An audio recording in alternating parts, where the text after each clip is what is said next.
সেই কারণে গিয়েছিলাম ওই বিষণ্ণ পর্বতে অমান্ত করে থাকি এক এক করে সমস্ত দেবতারা এলো কেউ দিতে পারছেন অমরান্ত এলেন অন্যদিন ব্রহ্মা তিনিও পারলেন না তিনি গিয়েছেন আমাদের দক্ষিণ বাংলে ছোট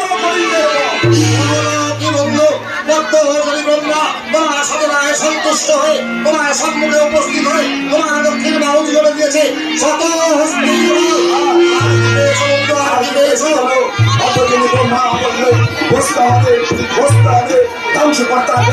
মহাদেবের তপস্যা মহাদেবের তপস্যা মহাদেব তারা আমার সাধনা সন্তুষ্ট হয়ে আমাকে দিয়েছে ব্রহ্মা পরিত্যাগ করে দেবাদেব মহাদেব কৈলাস পরিত্যাগ করে তোমার সাধনায় সন্তুষ্ট হয়ে তোমার সম্মুখে উপস্থিত হয়ে তোমাকে দিয়েছে প্রকারান্তে অমরত্ব বন্ধু এই প্রকারান্তে কথার অর্থ যে বুঝলাম না তো লক্ষ লক্ষ মানব দিন আরো হস্তকালে মৃত্যু না কিন্তু আমি মানব রূপে এসেছি মর্তের রূপে মরতে আমাকে একদিন হবে আর সে মৃত্যু হবে কিছু জানে যদি কোনোদিন কোনো ব্রাহ্মণের উদ্দেশ্যে কোনো বীর জন্মগ্রহণ করে আর সেই যদি নারী করে আমি যদি তার প্রতি করি অত্যাচার তাহলে নারী বেশি পুরুষের আদরে মৃত্যু বন্ধু তোমার মৃত্যু ভালো আছে যদি কোনো মায়া রহস্য নেই যদি কোনো দেবতার অবশ্যই মানবীর ধর্মে বীরপুত্র জন্মগ্রহণ করে সেই বীরপুত্র নারী বেশে ধারণ করে তোমার দক্ষিণ বাহু করে তবেই হবে তোমার মৃত্যু তাছাড়া তোমার মৃত্যু হবে না কিন্তু বন্ধু এ তো অসম্ভব তাই আজ হবে এই তৃণমূল মাঝে তুমি তো যখন এত কিছু পেয়েছো বন্ধু যখন এত কিছু পেয়েছো তখন আর বিলম্ব না এই মুহূর্তে এই মঞ্চ সাম্রাজ্যের সেনাপতি পদে আমি তোমাকে বরণ করে দিতে চাই আচ্ছা তুমি তো রাজা এই বিরাট রাজ্যে তুমি অভিশাপ তাই তোমাকে একটা কথা জিজ্ঞাসা করি প্রজা এসে তোমাকে কোনো প্রশ্ন করে তুমি কি প্রশ্নের উত্তর দেবে রাজার প্রধান ধর্ম প্রজার আদেশ পালন করা যদি কোনো প্রজা এসে আমার কাছে কিছু চায় আমি তা অকপটে পরম প্রধান সত্য কি সত্য হলো রাজা তাহলে তোমাকে এই মুহূর্তে রাজ্যময় ঘোষণা করে দিতে হবে আজ থেকে রাজ্যে একমাত্র সম্মান ছাড়া সব দেবতার পুজো হবে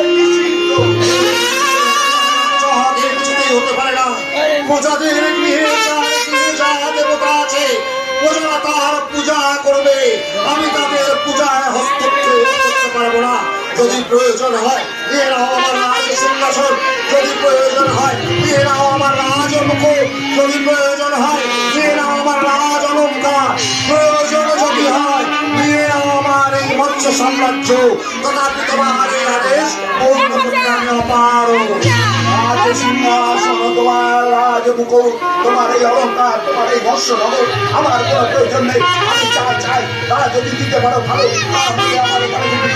তুমি তোমার আরাধ্য দেবতার নামে শপথ করেছো তুমি তোমার শপথ রাখতে না পারলে আমি আমার আরাধ্য দেবতার কাছে শপথ করছি মর্তের দিকে একমাত্র সম্পর্ক ছাড়া আর কোনো দেবতার দিতে হবে না তুমি যখন তুমি তোমার এই রাজ্য নিয়ে আমি ফিরে যাবো পর্বতে আর যাবার সময় সমস্ত পূজা মন্দির দিকে বলবো ওই তোরা শুনে যাও তোদের রাজা বিরাট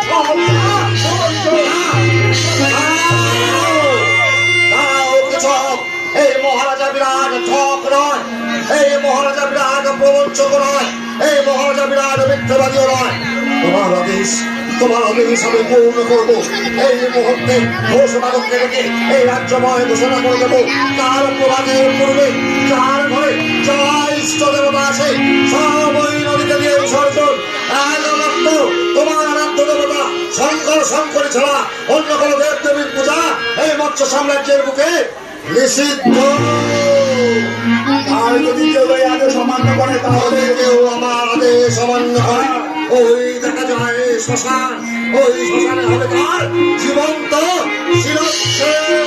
তাহলে সঙ্গে আনন্দ করে তার সময় ঘোষণা করে আলোচনা করে না কি আছে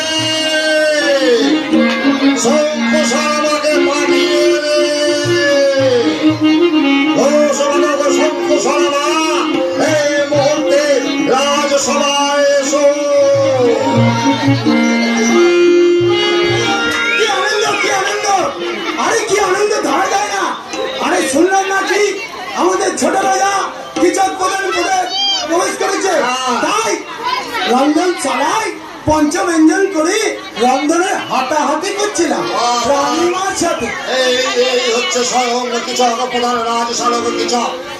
আজ হতে এই রাজ্যের প্রধান সেনাপতি, আজ হতে ওই যা যা আদেশ করবে তুমি তা অক্ষরে অক্ষরে জয় হোক, জয় হোক। তারপর কি বললেন আজ হতে? উনি যা যা আদেশ করবেন তুমি তা অক্ষরে অক্ষরে পালন করবে। মানে আপনি থাকবেন না, কোথাও যাবেন না? কোথাও যাবো না, কিন্তু আজ হতে ওনার আদেশে এই মৎস্য সাম্রাজ্যের দিকে শেষ কথা হবে। জয় মহারাজের জয় হোক। এইবার ভালো করে কান খুলে শোনো, আমি যা বলছি। এই মুহূর্তে ঘোষ বাদককে সঙ্গে নিয়ে রাজ্যময় ঘোষণা করে দেবে কাল প্রভাতের পূর্বে চার ঘরে যা ইষ্ট দেবতা আছে সব ওই নদীতে নিয়ে বিসর্জন। একমাত্র শঙ্কর শঙ্কর ছাড়া অন্য কোনো দেব দেবীর পূজা এই মৎস্য সাম্রাজ্যের বুকে নিষিদ্ধ। ছড়িয়ে যাবো নগরের প্রান্তে প্রান্তে। আজ হতে শঙ্কর শঙ্করী ছেড়ে দিয়ে সব দেবতার পূজা করো। মহারাজ আমি তো তাই শুনলাম। বুঝতে পেরেছি মহারাজ, এই জীবনা বিশ্বাসঘাতকতা করেছে মহারাজ। পুনরায় বলছে কান খুলে শোনো, এই মুহূর্তে ঘোষ বাদককে সঙ্গে নিয়ে রাজ্যময় ঘোষণা করে দেবে কাল প্রভাতের পূর্বে যা ইষ্ট দেবতা আছে সব ওই নদীতে দিয়ে বিসর্জন। একমাত্র শঙ্কর শঙ্কর ছাড়া অন্য কোনো দেব দেবীর পূজা এই মৎস্য সাম্রাজ্যের মুখে নিষিদ্ধ। আমার আদেশ কেউ অমান্য করে ওই দেখা যায় শ্মশান, ওই শ্মশানে হবে তার জীবন্ত শিরচ্ছেদ। জয় হোক শর্মা, এই মুহূর্তে বলছিলাম এটা জলযোগ করে গেলে হতে না? জলযোগ পরে করবে, আগে কর্মযোগ করো। যাও জলযোগ করতে হবে।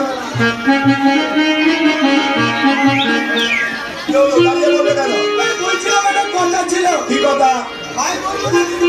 আমার কাছে যা বলবে একবার নির্ভয় বলবে। তুই আমার কিন্নি, তোমার কিনবে কিছু হয়নি তাহলে করে। হ্যাঁ কি করে? পূজা করে। পুজো? হ্যাঁ হ্যাঁ কি পুজো করে? ষষ্ঠী পূজা করে। কি পুজো? ষষ্ঠী পূজা। ষষ্ঠী পুজো করলে কি হয় জানেন না? ষষ্ঠী পূজা করলে নাকি কুষ্টি মারে। ও তোমার আমার সন্তান ওইটাই তো কথা। আমরা পেটে নোড়ার বাড়ি, সন্তান লাভ এখনো হয়নি। আচ্ছা শুক্র শর্মা, তোমার এই গোষ্ঠীর শরীরগুলোকে বলিটলি হয়? বলি না, বলিটা কোনোদিন দিইনি। ষষ্ঠী পূজায় আবার বলি হয় তাতে জানতাম না। এবার আমি একটা নতুন বিধান করবো। কি বিধান? ষষ্ঠী পুজোতে বলি হবে, আনন্দের কথা। আরো আনন্দ হবে। বলির মাংস খাবো, আনন্দের কথা না? আরো আনন্দ হবে। কি আনন্দ? বাড়িতে গিয়ে তোমার গিন্নিকে বলবে বেশ ঠান্ডা করে কি অবস্থা! হঠাৎ করে পুজো করতে গেলে অর্থের প্রয়োজন, কোথায় পাবো? ওটা নিয়ে তোমার চিন্তা করতে হবে না। তাহলে ওটা নিয়ে তোমায় চিন্তা করতে হবে না। কেন? আমি রাজকোষাগার ও একটা আনন্দের কথা। কথা থেকে অর্থ আসবে তো আনন্দের কথা। আরো আনন্দ হবে। কি আনন্দ? আমি তোমার বাড়িতে যাবো। আপনি যাবেন? এই ছোট্ট তুমি লাভ করে খবরটা চলে আসো। আমি গিয়ে কি করবো? কি করবেন? আমি গিয়ে তোমাকে নদীতে স্নান করতে হবে। আচ্ছা ফিরে আসার পরে হ্যাঁ তোমার গিন্নিকে বলবে হ্যাঁ কি হচ্ছে না হ্যাঁ ফুল পেয়ে একটা বড় করে মালা জবার মালা কি হবে? আরে বিয়ের সময় তো গোড়ের মালা করেছিল, এ দেখছি জবার মালা। কি অবস্থা! হ্যাঁ তোমার গিন্নি যদি ওই ষষ্ঠী পুজো করতে না করে হ্যাঁ তাহলে আমি বলি দেবো। আরে বলি দেবেন, এটা আনন্দের কথা। বলি দেবেন, বলেন মাংস খাবে, আনন্দের কথা না? আমি কিন্তু পাঠা বলি দেবো না। আটা বলি দেবেন না? তাহলে আবার কোন কি দেবেন? কোন কিচ্ছি দেবো জানো? তোমার গিন্নি তোমার গিন্নি যদি ওই গোষ্ঠীর ষষ্ঠী পুজো বন্ধ না করে হ্যাঁ হ্যাঁ